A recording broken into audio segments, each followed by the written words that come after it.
물건을 줄인 것의 또 다른 이점은 다른 모든 습관의 장벽을 낮출 수 있다는 것이다. 가령 내가 요가를 습관적으로 할 수 있는 이유는 방에 물건이 적어서 요가 매트를 깔았다가 접는 것이 간단하기 때문이다.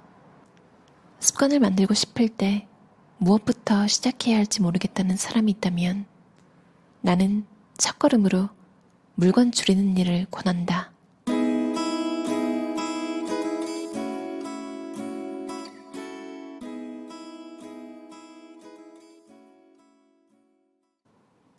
운동복이 행방불명되면 그 이유만으로도 헬스장에 가기 싫어진다. 지저분한 방에서 일어나는 것과 깨끗한 방에서 일어나는 것은 기분이 다르다. 적절하게 물건을 줄이면 아예 지저분해질 일 자체가 줄어든다.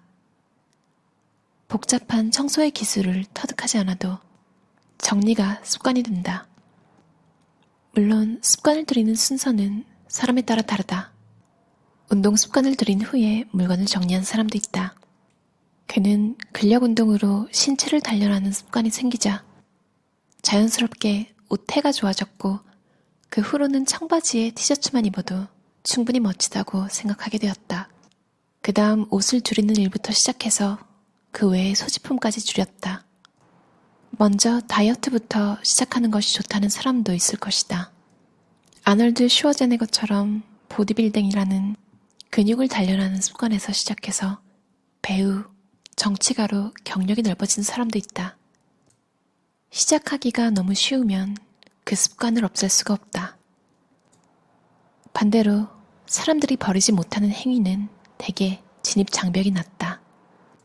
가령 술을 만드는 일은 매우 어렵지만 마시는 것은 간단하다. 사서 컵에 따르기만 하면 된다. 담배도 작고 가벼워서 불을 붙이고 들이마시기만 하면 된다. 게임이나 도박을 할 때도 우리는 고통을 주거나 땀 흘릴 필요 없이 손으로 조작만 하면 된다.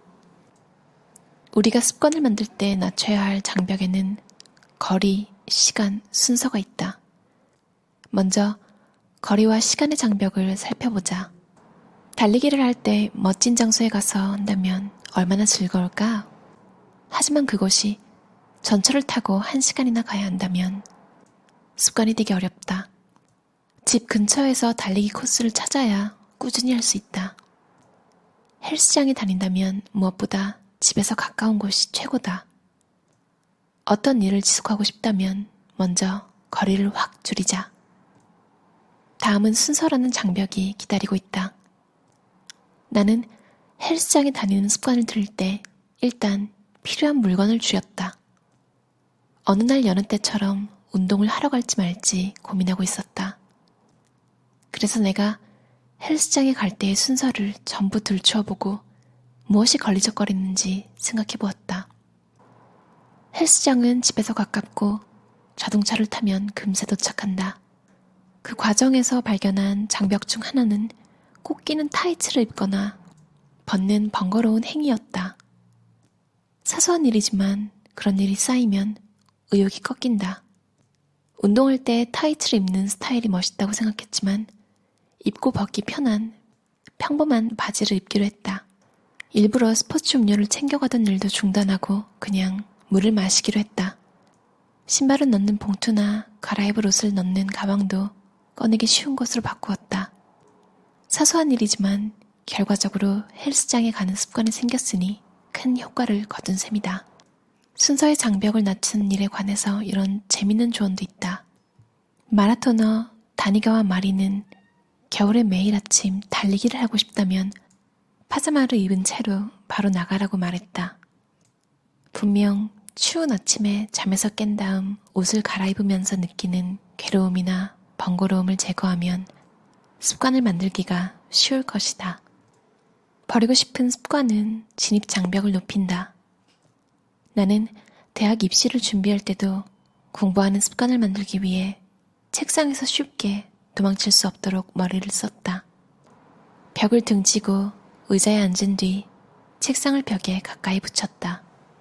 공부를 하다가 잠시 숨을 돌리고 싶으면 무거운 책상을 뒤로 밀어야만 의자에서 일어설 수 있도록 일부러 그렇게 한 것이다. 이러한 물리적인 구속은 상당히 효과적이었다. 아침에 일어날 때 바로 알람 중단 버튼을 누르지 않도록 스마트폰을 방에서 먼 곳에 둔다. 빨리 먹기를 방지하기 위해 주로 쓰는 손이 아닌 반대쪽 손으로 먹는다. 작가 빅토르 위고는 하인에게 옷을 모두 감추라고 했다. 그런 식으로 밖에 나갈 수 없는 상황을 만들어 집회를 전념했다. 초기 투자에 돈을 들인다. 무언가를 시작할 때 우리는 일단 저렴한 도구를 사서 익숙해진 다음 더 좋은 것을 사자고 생각한다. 이런 생각이 반드시 틀렸다고는 할 수 없다. 그러나 어느 정도 금액을 들이면 그것을 계속하지 않고 방치하는 일이 벌칙이 된다. 하지도 않는 일에 들인 금액이 떠오르기 때문이다. 조금 좋은 것을 고르면 소재나 디자인도 수준이 올라가므로 손이 더 자주 가게 마련이다. 일단 겉모양부터 신경 쓰는 것도 습관을 만드는 데 도움이 된다. 운동할 때도 입으면 기분 좋아지는 옷이나 신발을 준비해두면 적응하기 힘들 때 도움이 된다. 무언가를 그만두고 싶어지는 것은 보상을 얻어 만족했을 때가 아니라 열심히 해도 보상을 얻지 못하는 때다. 습관 만들기는 그런 의미에서 형편없는 게임이다. 처음이 가장 어렵기 때문이다. 게임으로 치면 보스 캐릭터가 맨 처음에 나오는 것과 같다. 그래서 스스로 기대 수준을 낮추어야 한다. 나도 해야 할 일을 두고 할까 말까 고민할 때는 일단 그 장소에 가거나 시작하는 것만을 목표로 한다. 그리고 스스로에게 종종 이렇게 말했다. 헬스장에 딱 한 걸음만 들어가거나 러닝슈즈를 신은 순간에도 기분이 내키지 않으면 돌아와도 돼. 한 친구도 나에게 이런 이야기를 해주었다. 월요일에는 항상 우울하고 쉬고 싶어. 그럴 때는 목표를 회사에 가서 의자에 앉는 것으로 정하는 거야. 의자에 앉는 일은 어렵지 않고 앉으면 자연히 무슨 일이라도 하게 되니까. 배우 고바야시 료코는 어학 공부를 하기 위해 외국어로 일기 쓰기를 5년 이상 지속해서 습관으로 만들었다. 물론 쉬운 일은 아니었기 때문에 일기를 쓰고 싶지 않은 날도 많았다고 한다. 그럴 때는 일단 오늘은 쓰고 싶지 않다 라고 일기장에 썼다고 한다. 그러면 이어지는 말이 나온다. 그러니까 어제는 일이 아주 힘들었고 라고 일기를 쓰고 싶지 않은 이유로 일기가 채워진다. 목표를 작게 잡아도 상관없으니 지금 당장 오늘부터 시작하자. 팔굽혀펴기 한 번이라면 지금 당장이라도 할 수 있지 않은가? 일주일에 2번보다 매일 하는 것이 더 쉽다. 나쁜 습관을 버릴 때는 완전히 끊는 편이 좋다. 또한 새로운 습관을 들일 때는 반대로 매일 하는 편이 사실 더 쉽다. 사람들은 보통 일주일에 1번 달리는 것이 매일 달리는 것보다 쉽다고 믿는다. 난이도를 노력의 덧셈으로 생각하기 때문이다. 매일 하면 고민할 것이 없고 헤맬 일도 없다. 매일 하기로 정하면 오늘 그것을 할지 말지 고민할 일도 결단할 일도 없다. 매일 하다 보면 귀찮아했던 일도 자진해서 하고 싶은 일로 바뀌어간다. 매일 한다는 것은 습관을 만드는 여러 단계 중에서도 가장 중요한 단계다. 낮춰도 되는 것은 어려움의 수준이지 빈도가 아니다. 습관으로 자리 잡을 때까지는 매일 해야 한다. 누가 시키지 않아도 자발적으로 하고 싶어지게 되면 그 다음부터 빈도를 적절히 조절해도 좋다. 어느 작가가 90세 할머니에게 인생에서 후회하는 것이 무엇냐고 물었다. 할머니는 60세 무렵에 바이올린을 시작하고 싶었는데 너무 늦어서 포기한 것이라고 했다.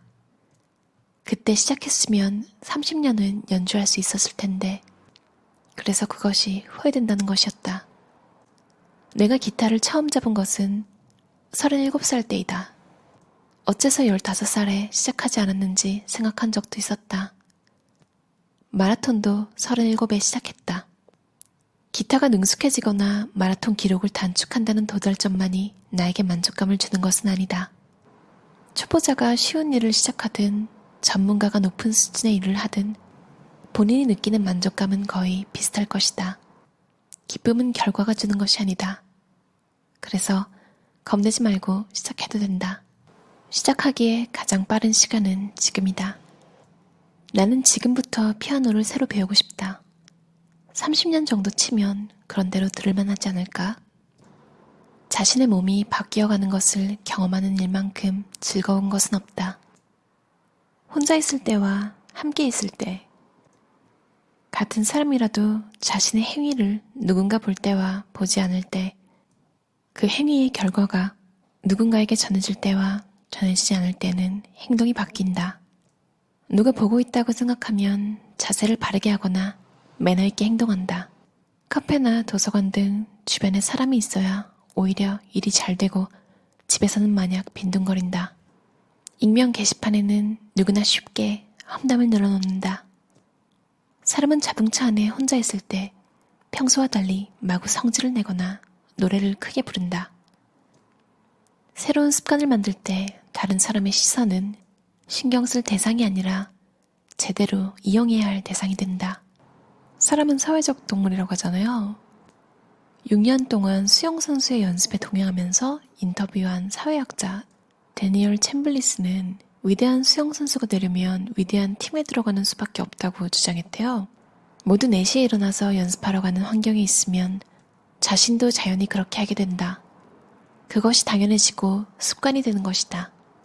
군것질 많이 하는 친구랑 자주 어울리면 아무리 의지력이 강해도 또 그 친구들이 나눠주잖아요. 그래서 막 쓸데없이 먹게 되고, 운동하는 걸 좋아하는 친구를 만나면 자연스럽게 주제가 운동으로 가게 돼서 좋은 조언을 얻기도 하고, 예전에 베니 루이스라는 아일랜드 작가가 쓴 언어 공부 관련 책을 본 적이 있는데요. 어떤 사람이 일본에 취직을 하려고 일본이 아님에도 자기 방에 자기가 마치 일본에 있는 것처럼 일본어만 사용했대요. 그리고 정말 취직을 해서 일본으로 간 이야기가 생각이 나요. 여러분도 뭔가 관심 있는 분야, 지금 조금 성과를 이루고 싶은 일들이 있다면 나는 습관을 조금 바꾸기로 했다. 이 책에 나온 다양한 방법들을 이용해서 더 몰입할 수 있는 환경으로. 이 책의 저자 사사키 우미오는 나는 단순하게 살기로 했다라는 베스트셀러가 있는 작가잖아요. 이분은 항상 뭔가 앞서가고 있어요. 그 물건을 다 정리하고 나서 이제 본인의 자아실현, 그러니까 시간과 경제적으로 조금 여유가 안 돼서 배우지 않았던 것들을 다 배우고 있나 봐요. 마지막으로 봤던 미디어 인터뷰에서 전작 책에서는 책상이랑 의자가 없었잖아요. 그런데 영어 공부를 하기 위해서 책상과 의자는 필요하다고 판단했기 때문에 그 사사키 우미오가 사는 방 되게 조그맣잖아요. EBS에서 아마 인터뷰해가지고 많이들 보셨을 텐데요. 이렇게 미니멀리즘도 뭔가 이건 있어야 하고 저건 없어야 하고가 아니라 때에 맞게, 환경에 맞게, 본인이 추구하고자 하는 것에 맞게 정리하는 게 미니멀 라이프라고 생각해요. 그럼 들어주셔서 감사합니다. 오늘도 편안한 하루 보내세요.